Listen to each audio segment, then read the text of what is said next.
এক্সের সাথে এতদিন পর দেখা হয়ে যাবে ভাবতেই পারিনি। হ্যালো এভরিওয়ান, সবাই কেমন আছেন? আশা করি সবাই ভালো আছেন। আল্লাহর রহমতে আমিও ভালো আছি। প্রাক্তন প্রেমিকার সাথে প্রায় 6 বছর হাঁটতে হাঁটতে রাস্তার দিকে খেয়াল না করে ফোনের দিকে তাকিয়ে হাঁটছিলাম। ব্যাস, কোথা থেকে একটা বাইক এসে ধাক্কা মেরে চলে গেল। তারপর উঠে দাঁড়ানোর চেষ্টা করলাম, কিন্তু পারলাম না। পায়ে প্রচণ্ড ব্যথা অনুভব করলাম। আমার এই অবস্থা দেখে আশেপাশে কিছু লোকজন জড়ো হয়ে আমাকে হাসপাতালে পাঠানোর চেষ্টা করলো। হাসপাতালে পাঠালো যে ওনারা বলল পায়ে ব্যথা পেয়েছেন, পায়ে ব্যান্ডেজ করতে হবে। তো আমাকে অন্য একটা রুমে নিয়ে আসা হলো। 2 জন নার্স আর 1 জন ডক্টর ছিল। তারপরে দেখি না 3 জনই মেয়ে। পায়ে ব্যান্ডেজ করলো, ডাক্তার নার্স চলে গেল, মাস্ক পরলো 2 জন নার্স। একজন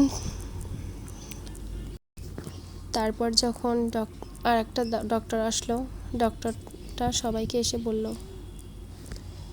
চলে যাও। ওরা 2 জন চলে গেল। তারপরে ওই ডক্টরটা তার মুখের মাস্কটা খোলার পরে দেখলাম সে আর কেউই না, আমার প্রাক্তন প্রেমিক। তাছাড়া আর কি, সে আমাকে বলল, কী রে, তুই ভালো আছিস তো? এতদিন পর তুই তো আমাকে রিজেক্ট করেছিলি। আমি বললাম, না, আমি তোকে রিজেক্ট করিনি, সেটা তোর ভুল ধারণা। তখন এই কথা বলতে না বলতেই সে আমাকে বলল, আচ্ছা ঠিক আছে, আমি তোর ব্যান্ডেজ দিব না, তুই এইভাবেই থাক। আমি বললাম, না, আমার স্বামী সন্তান আছে, এরকম করিস না। তো যাই হোক, আমি তুই করে বলছি, আমরা ক্লাসমেট ছিলাম তাই। তো যাই হোক, যখনই আমার স্বামী সন্তানের কথা শুনলো, তো আমি আর কি বলবো, বললাম কি আর বলবো বল, কারণ তুই যখন আমাকে রিজেক্ট করেছিলি, তাই আর কিছু বললাম না।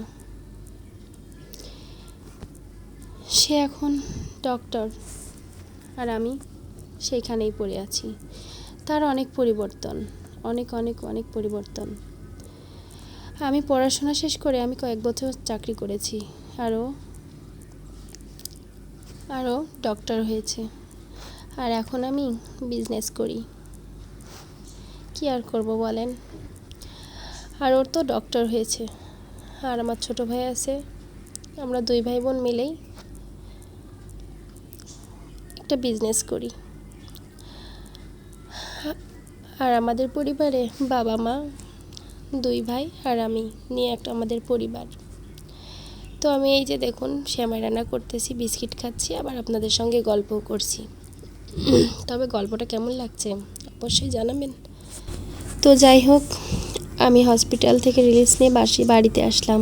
বাড়িতে আসলে সে মাঝে মাঝে আমাদের বাড়িতে আসতে লাগলো। আমি বললাম, কি ব্যাপার, কোথা থেকে অ্যাড্রেস পেলে? কারণ আমরা বাসা চেঞ্জ করেছিলাম। ও আমাদের আগের অ্যাড্রেস জানতো, এই অ্যাড্রেসটা জানতো না। বলল কি, কেন? আমি আন্টির কাছে ফোন করেছিলাম, আন্টির নাম্বার ছিল, তাই আমি আন্টির কাছে ফোন করে তোমার অ্যাড্রেসটা জেনে নিয়েছি এসে। তো আমার না মনে হচ্ছে আমাদের রিলেশনশিপ আবার শুরু হচ্ছে। তো আর কি, সবাই ভালো থাকবেন, সুস্থ থাকবেন। আজ এই পর্যন্তই।